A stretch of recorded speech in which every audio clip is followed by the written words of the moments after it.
સુરતના ઉમરા વિસ્તારમાં જ્વેલર્સની દુકાનમાં થયેલ 1.50 કરોડની ચોરીમાં આરોપીઓની ધરપકડ કરવામાં આવી છે।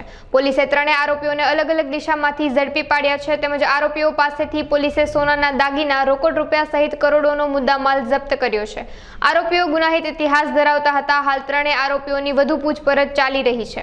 आप सबको पता है 4 सितंबर को ऑर्नामेंट्स नाम की दुकान में एक बड़ी घरफोड़ हुई, जिसकी एफआईआर में जो वैल्यू लिखाई गई थी वो करीब 1.25 करोड़ की थी। जो उसका सोना चांदी का ज्वेलरी का लॉस हुआ और कैश का भी लॉस हुआ, सब मिला के 1.25 करोड़ का लॉस था उसका। ये बहुत बड़ी घरफोड़ थी, इसलिए कमिश्नर साहब के इंस्ट्रक्शंस पर हम सब लोगों ने काफ़ी टीमें बनाई। 5 पीआई क्राइम ब्रांच के उनकी 5 टीमें 12 पीएसआई के साथ और करीब 80 से 100 बाकी स्टाफ इसमें मिलकर काम कर रहे थे। और ह्यूमन इंटेलिजेंस और टेक्निकल इंटेलिजेंस के मदद से आज अर्ली मॉर्निंग हम लोग 3 ऐसे आरोपियों को पिकअप कर पाए जिन्होंने ये घरफोड़ को अंजाम दिया था। और उन्हीं के थ्रू हमने इस घरफोड़ में जो ज्वेलरी गई थी, कुछ ज्वेलरी ओरिजिनल में और बाकी सोने के लकड़ी के फॉर्म में हमने रिकवर भी की है। और अब तक करीब 1 करोड़ का मुद्दामाल हमें वापस मिल चुका है। आरोपी जो तीनों पकड़े गए हैं अलग अलग जगह से पकड़े गए हैं। हम लोगों की टीमें जैसा मैंने बताया बहुत बड़ी टीमें लगी हुई थी। तो एक पकड़ा गया है महाराष्ट्र थाने मुंबई से, एक पकड़ा गया है भरूच से और एक पकड़ा गया है खंबात आनंद से। भरूच की भी एलसीबी ने हम लोगों को काफ़ी मदद दी है और वो लोग साथ में थे हमारे ऑपरेशन में जहाँ जहाँ ज़रूरत थी उनकी। अब और कितने आरोपी शामिल हो सकते हैं उसमें डेफिनेटली और लोग होंगे शामिल, ऐसा लग रहा है। लेकिन ये लोकल पुलिस जिसके जो इन्वेस्टिगेशन करेगी ये वो लोग आगे देखेंगे। ये जो चोरी किया हुआ ज्वेलरी थी ये इन्होंने सोनी को दी थी। और फिर जब हमने इनको पिकअप किया तो वो सोनी भी हमारे ह्यूमन इंटेलिजेंस के हिसाब से नेटवर्क में थे।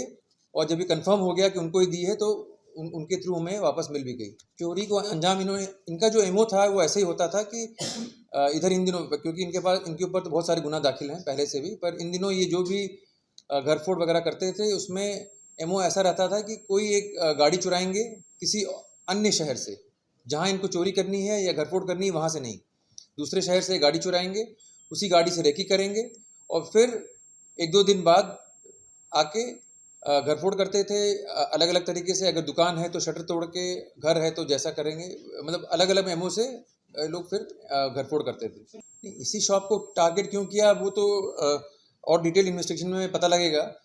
लेकिन प्लान इनका आपस में बना क्योंकि तीनों ही चिखलीगर हैं और इसमें से एक के ऊपर तो बहुत सारे गुनाह हैं, करीब जैसे 30 जैसे गुनाह पुराना, उसके ऊपर एक मर्डर भी है और दूसरे के ऊपर करीब 4-5 गुनाह हैं और तीसरे के ऊपर कितने गुनाह हैं ये अभी बाद में शायद इन्वेस्टिगेशन में खुलेगा। नहीं, अभी तक हमारे इसमें कुछ निकला नहीं है और हम लोग सिर्फ इसी पे फोकस कर रहे थे कि डिटेक्ट हो जाए किसने मेन किया है काम और किसने, और इसका जो मुद्दामाल की रिकवरी है वो हो जाए ताकि जो कंप्लेनेंट है उसको भी कुछ आराम मिले।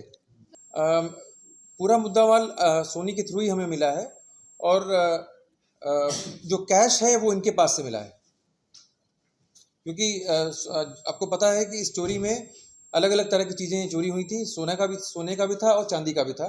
तो शायद वो चांदी वाला पार्ट ऑलरेडी कैश में कन्वर्ट हो चुका था, तो कैश इनके पास से मिला है। लेकिन जो सोने की ओरिजिनल ज्वेलरी मैं बता रहा हूँ आपको, और जो बाकी की वो थी कंसोलिडेटेड फॉर्म में जो लकड़ी होती है वो सब सोनी के थ्रू मिली है। आरोपी को आरोपी ने तो रेकी की थी। ये कोई अंगड़िया की लूट नहीं है कि टिप मिले इसमें। उसने रेकी की थी। उसने एक इको गाड़ी चुराई, गोरवा पुलिस स्टेशन बड़ौदा से एक इको गाड़ी चुराई। 1-2 दिन वो लोग रेकी किए और उसके बाद जब वो कंफर्टेबल हो गए कि अब ये दुकान हमारे लिए सहज है तो उन्होंने उसमें वहाँ पर घरफोड़ की। इनका एमओ का एक इम्पॉर्टेंट पार्ट होता था कि घरफोड़ के बाद ये लोग हमेशा डीवीआर चुरा लेते थे। तो इस दुकान से भी इन्होंने डीवीआर जो था, कैमरा वैमरा सब चुरा लिया था।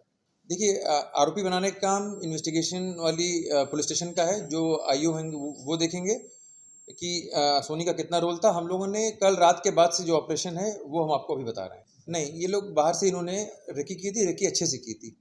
तो हम लोगों को इसमें इनपुट ऐसे मिला कि जब ये घरफोड़ हो गई, उसके बाद जो सीसीटीवी फुटेजेस मिले उसमें एक इको गाड़ी दिखाई दी। कुछ दिनों बाद वही इको गाड़ी बरनामा पुलिस स्टेशन के एरिया में, बड़ौदा में, बिनवारसी हालत में मिली। जब वहाँ पर और फर्दर इंक्वायरी की तो पता लगा कि ये गाड़ी गोरबा पुलिस स्टेशन से चोरी हुई थी 3-4 दिन पहले। और उसके बाद फिर टेक्निकल इंटेलिजेंस, जैसे मैंने कहा, टावर लोकेशंस वगैरह की मदद से और ह्यूमन इंटेलिजेंस का, इन दोनों का बहुत ही अच्छा तालमेल रहा और हम लोग सेटिस्फैक्टरली इनको कल आज अर्ली मॉर्निंग उठा पाए और उसके बाद से जो भी थोड़ा बहुत इंट्रोगेशन कर पाए हैं उसमें ये रिकवरी हुई है। करीबन 1.5 महीने बाद